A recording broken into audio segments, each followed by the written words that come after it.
नमस्कार, आप देख रहे हैं दृष्टि न्यूज। मैं हूं आपके साथ गुंजन। चलिए बढ़ते हैं आज की खास खबर की ओर। अंतर्राष्ट्रीय योग दिवस के मौके पर मध्य प्रदेश में विभिन्न कार्यक्रमों का आयोजन किया गया। मुख्य समाचार हो मुख्यमंत्री निवास में हुआ, जहां मुख्यमंत्री डॉक्टर मोहन यादव, सांसद आलोक शर्मा सहित जनप्रतिनिधियों, अधिकारियों, समाजसेवी संस्थाओं और स्कूली बच्चों ने योग का अभ्यास किया। इस मौके पर मुख्यमंत्री मोहन यादव ने कहा कि मनुष्य को यदि स्वस्थ रहना है तो योग करना जरूरी है। मुख्यमंत्री ने कहा, भारत की परंपरा को आज सिर्फ देश ही नहीं बल्कि दुनिया के कई देश सिर्फ इसका अनुसरण कर रहे हैं।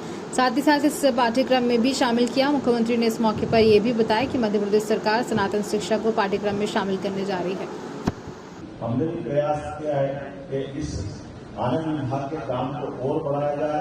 साथ ही साथ आयुर्वेद की दृष्टि से हमारी सरकार बनने के बाद आयुर्वेद को लेकर के 11 नवीन आयुर्वेदिक महाविद्यालय प्रदेश में खोलने का पहली बार ये इतने बड़े स्तर पर पूरे देश का निर्णय रहा है कि 11 मेडिकल आयुर्वेदिक कॉलेज हमारे द्वारा खोले जा रहे हैं, जिसके माध्यम से जो हमारी अपनी वन संपदा क्षेत्र की विशेषता और खास करके आयुर्वेद के क्षेत्र में भारत में मध्य प्रदेश की भूमिका बड़े पैमाने पर आ रही है। इसी के साथ साथ कोदोपुर की आपकी जानकारी में हमारी सरकार के गठन के तुरंत बाद हमने हमारी पहली कैबिनेट भी जबलपुर में रानी दुर्गावती के माध्यम से रानी अवंतीबाई के नाम से हमने कैबिनेट की थी और इसी कैबिनेट में हमने कोदोपुर के ऊपर भी 1,000 रुपये प्रति क्विंटल का अलग से प्रोत्साहन राशि देने की घोषणा की। अर्थात ये जो हमारा अपना एक तरह से ये हमारी पुरानी प्राचीन फसल भी है, लेकिन इसको प्रोत्साहन की शासन की आवश्यकता दृष्टि से इसलिए इसको प्रोत्साहन किया है। परसों ही कैबिनेट में यशस्वी प्रधानमंत्री ने 14 प्रकार की फसलों को खरीफ की फसलों के लिए प्रोत्साहन राशि एमएसपी बढ़ाने का निर्णय किया।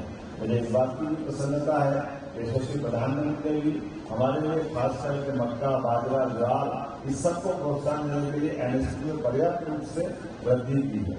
खास करके योग के मामले में योग को हमने पाठ्यक्रम का हिस्सा बनाया है।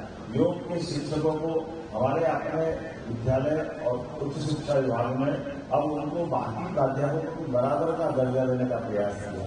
ये हमारी योग के प्रति हमारी मान्यता और हमारे भाव को प्रकट करता है। उम्मीद करता हूं कि ये योग दिवस खास करके पूरी दुनिया योग के माध्यम से निरोग रहते हुए ये जो विश्व योग दिवस आज हम मनाने जा रहे हैं और इसी में श्री अन्य संवर्धन का जो कार्यक्रम किया है, ये दोनों कार्यक्रम के माध्यम से आहार, विचार, व्यवहार और शरीर को निरोग रखने का जो अभियान है, इस यज्ञ की आहुति में हम सबके लिए केवल प्रतिदिन नियमितता और थोड़े समय की आवश्यकता है।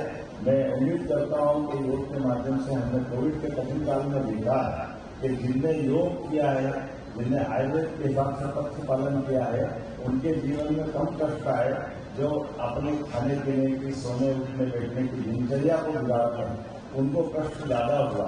तो ये अपने लिए चिकित्सालय जाने के बजाय हम अपने जीवन भर जो योग की कल्पना की गई है कि हम अपने पूरे जीवन का 100 साल भी पूरा करें और 100 साल के बाद जब ये शरीर छोड़ें तो शरीर उसी प्रकार से छोड़े जैसे पका हुआ फल अपने आप वृक्ष से गिरता है। जैसा शरीर परमात्मा ने जन्म के समय हमको दिया है, सभी अंगों के साथ उसी प्रकार का शरीर वापस परमात्मा को समर्पित करते हुए निरोग रहते हुए हमारी पूरी जीवन यात्रा पूरी हो।